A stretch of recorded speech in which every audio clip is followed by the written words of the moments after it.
So I'm a cradle Catholic, which pretty much means I am born and raised Catholic.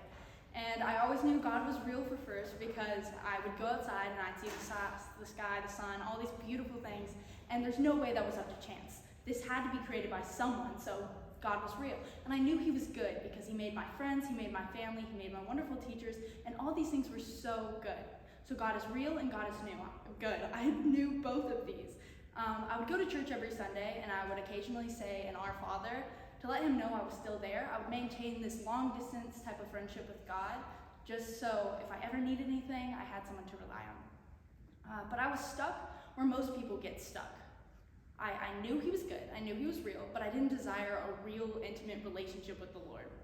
So in my 8th grade year, I always had everything easy. I had amazing friends, I had an amazing family, amazing school. So I felt no reason to confide in God because I only had like an occasional nuisance. I was fine on my own, so I thought. And at this time, praying seemed like a chore and a nuisance, and I just didn't want to do it. So I continued throughout my life. Great things always. And then I went into high school. Things continued, awesome. And then 2022 exploded in my face. So I lost my rock, my grandfather. He passed away. He gave me the faith that I did have. He set that foundation for me.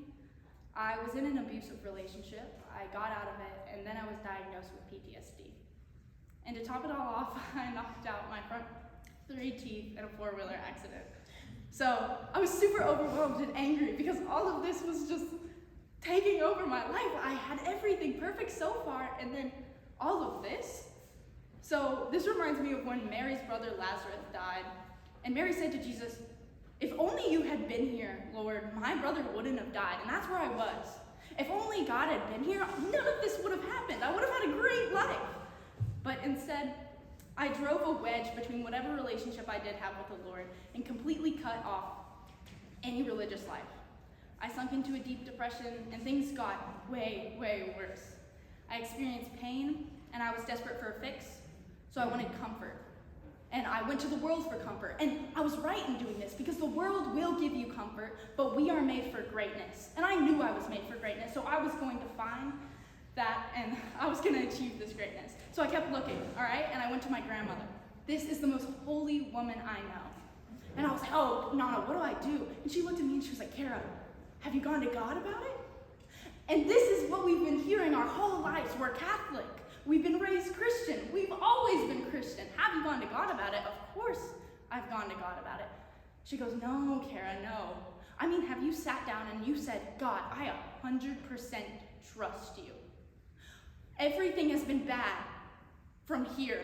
Like, things have exploded. My life was destroyed. But have you said, God, I'm going to give it to you and I'm going to trust you. I'm going to trust what you're going to do with it." And I thought about it. No. I thought prayer was looking at a wall and talking to nobody. So I said, "Okay, Nana, I'm going to do it. And I'm going to do it because I love you.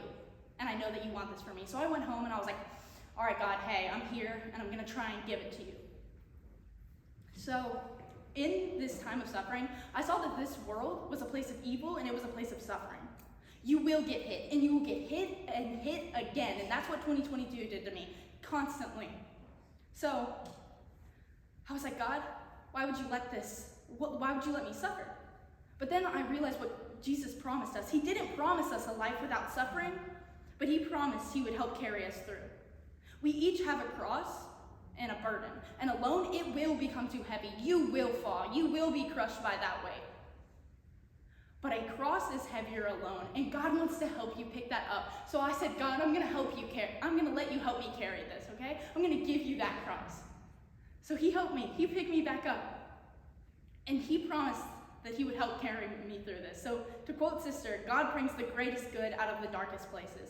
He said, "Sister, you are suffering, but I am going to give you a relationship with me, and that is better than anything else you will ever get."